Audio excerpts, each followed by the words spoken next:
Hey everyone! In this video, I'm going to show you how to delete a custom emoji in Slack to keep your workspace clean and organized. Step 1. Access admin tools.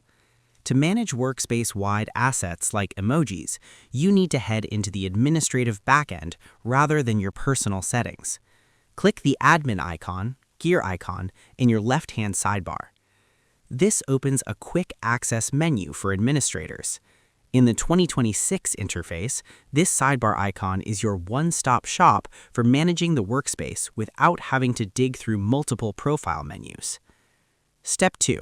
Enter Edit Workspace mode. From the admin menu, you'll need to select the specific area for modifying workspace content. Select Edit Workspace from the list. This will redirect you to the Settings and Permissions hub in your web browser.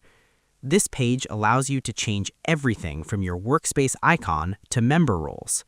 By selecting Edit Workspace here, you're telling Slack you want to modify the shared environment rather than individual user accounts. Step 3. Remove the emoji. Now that you're in the customization area, you can locate and delete the specific emoji. Click the Emoji tab at the top of the page, find your emoji in the list, and click the Delete icon next to it. You can use the search bar to find the emoji by name if your workspace has a long list. Once you click Delete and confirm the pop-up, the emoji is removed for everyone.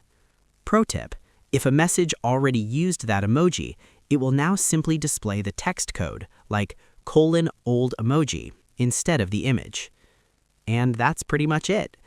To delete a custom emoji in 2026, click the gear icon in your sidebar, select Edit Workspace, and navigate to the Emoji tab in your browser. From there, just search for the emoji and hit the Delete button to permanently remove it from your team's library. I hope this helped you out, and I see you in the next one.